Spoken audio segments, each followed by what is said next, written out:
So we want to leave you with a point of focus. Really ties into this whole conversation. It ties in with this new leading edge question that you've just asked.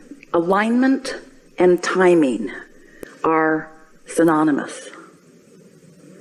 So alignment equals impulse equals timing equals happy.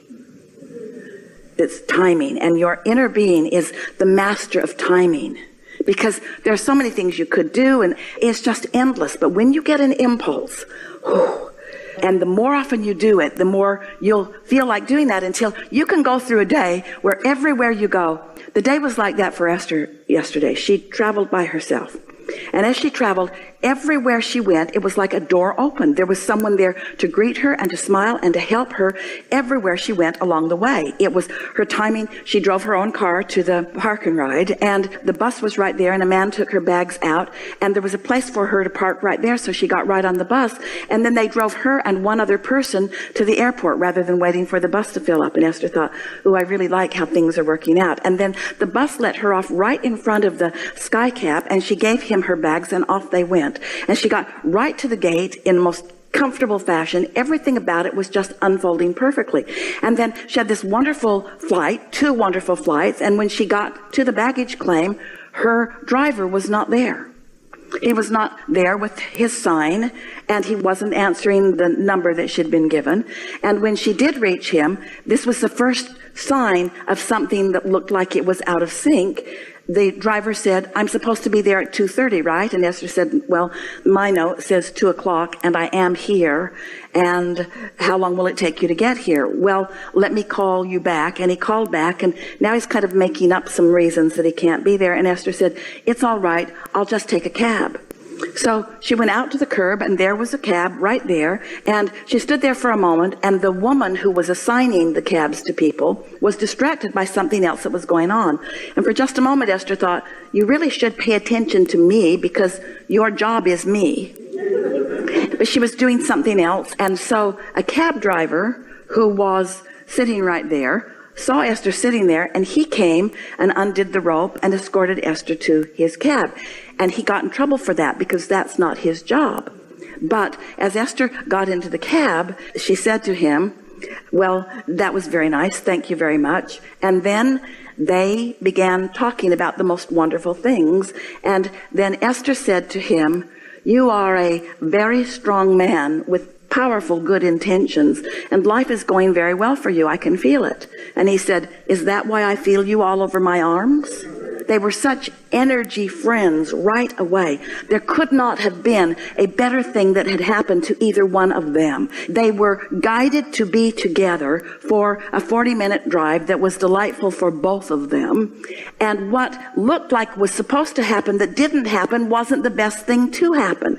And after a little while of just relaxing and taking it as it comes, and trusting that the universe is always doing what's best for you, and let that be your default decision about things, that things are working out for me. No matter how it looks, things are always working out for me, no matter how it looks. And to the degree that I allow it here and now, to the degree that I am willing to look for things that are satisfying here and now, then there's no end until you feel like you've been on a magic carpet ride. Like, could this day have been any better? Could I have had better timing? Could I have had more pleasure? Could I have had more satisfaction? Could I have had better timing? And the answer to that is yes, probably, but this was really, really, really, really good. In other words, the more you acknowledge the good timing, the better the timing continues to be.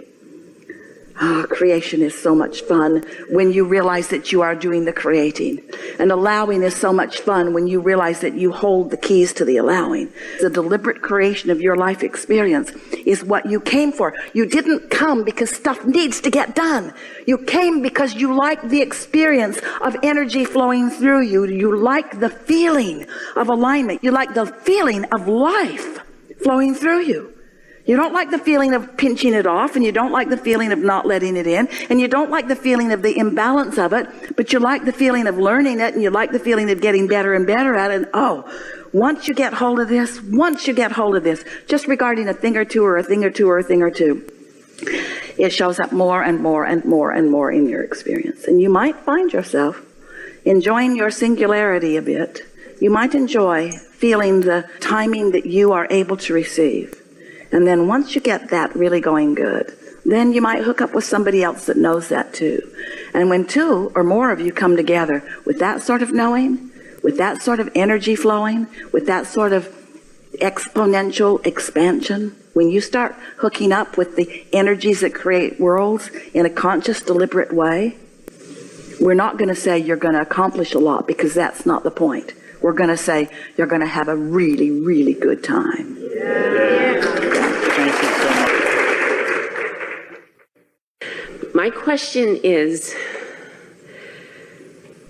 when we croak and then we come back, do we have to start all over again? As far as our awareness of law of attraction and inner being? Because I don't want to do that. You're asking a question from two different vantage points. Everything that you're living is causing this expansion of who you really are. And who you really are is going to, again, project yourself into this physical experience. And for the benefit of continuity, there will be that readjusting. But the thing that we want you to remember, you see, the answer to that question is yes, you have to start over. But wait, hear us out on this. Yes, you have to start over, which is a problem to humans who don't get into the receiving mode, because then they don't have the benefit of all that they really know. But as soon as you get into the receiving mode, you have the benefit of all that you know. And when you're born, you are in the receiving mode. It takes a long time for other humans to talk you out of the receiving mode. You see what we're getting at? All the animals of your planet are in the receiving mode. Humans call them instinctive or instinctual because of the way they instinctively know what to do. Well, you do too. But humans get used to listening to other humans instead of listening to the guidance that comes forth from within. So the separation or the discomfort that comes from, in essence, starting over has to do with how long it takes you to figure out that you care about feeling good. And that gets easier and easier and easier as more on the planet know it and talk about it and teach it, so that it's possible that you could come back in your next experience and meet up with somebody who has been to one of these seminars, and they could remind you of it early on in your experience, and you wouldn't have to go through 30 or 40 or 50 years of disconnection, you see. That's what I'm hoping for. It's really fun for us to see some of you come back and find in a library somewhere a book you wrote before.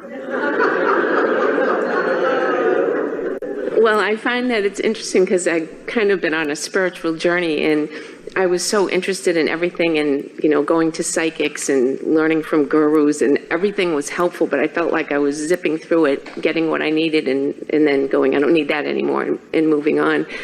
And then I just really discovered this in May or June, and it was like, oh, this is it. But I realized as I've been going through it, I wasn't ready to be ready. It wouldn't have worked for me before. And now, as I listen every day, it's a complete addiction. I come up with, when I knew I was coming, and I just knew I was going to get picked, and I had all these questions. I'm like, no, check that one off, check that one off. Every day there's something new that gets answered for me. And sometimes I feel, because of my age and I'm looking at retiring and all that, I don't have big job issues or things like that. And I just think, well, something major should be out there. I'm like, no, it's okay. They're just little, like you said, every little day-to-day things that happen that all of a sudden I'll be like, oh, wow. What a wonderful project it is that you have when you discover that life has got a vortex full of things that could keep you busy for 20 or 30 lifetimes. And then you tap into your resources where you're in the receiving mode, where you get to witness those things coming about. You're not going to find yourself wishing for more responsibility. Right. It's like reading a good book and you can't wait to get to the end, but you don't want to get to the end. It's just so beautiful to see. That's one of the things that we like so much. Esther wondered for quite a while. Esther can feel the clarity of what we teach, and she knows about tuning in, and she would hear us talking about how the universe will continue to surprise and delight you. And she thought, well, how can the universe surprise and delight me if I'm a deliberate creator? If I'm asking for what I want, if life is helping me know what I want, then how could I be surprised and delighted? And we say, because of the unique way that things come about, and because of the combination of beings, and because of the way the path unfolds, and because of the cleverness and expertise and brilliance of the source within you, who in one moment in time can deliver 10 or 20 things that you care about simultaneously.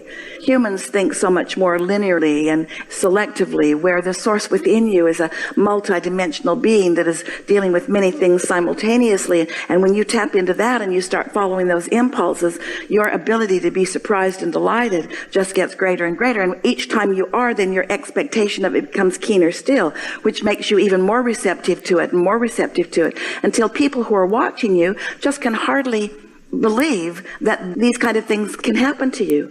Then you find yourself, instead of craving groups of people in order to stave off your loneliness, you enjoy your independence, where you are in the moment free to follow the impulse. Because when you're moving through life on your own and you receive an impulse and you follow it, rather than having to get the 10 or 20 or 30 people that are moving through life with you to come with you, it is quite exhilarating to see what excellent timing you might have, and the number of things in even 1 hour, let alone 1 day, let alone 1 week, let alone 1 month, let alone 1 year, that can converge just to satisfy you. Right, and that's what it's like, and it's so amazing. And I have something that's unfolding now for the end of the week, and my family is like, "Oh, Mom," and they keep showing me these alerts and this and that, and I'm like, just picture yourself sitting by the pool with a drink. It's going to be wonderful. We're going to have a great time. Have you seen this? Have you looked? Everyone's showing me all this stuff, and I'm like, it's going to be fine. Just be happy, feel good about it. And they're like, but, and it's just, I'm like, I don't want to hear it. And it's just. Well, it's a good feeling to know that you're free floating enough that the universe will orchestrate what you want for you. And if you are free floating enough in terms of receiving and responding to what you're receiving, then you'll always be at the right place at the right time about everything. It might not be the place you planned, but it will be as good or gooder than that was. Yes. Yeah. Enough? Yes. Thank you so much. I love you. Really good.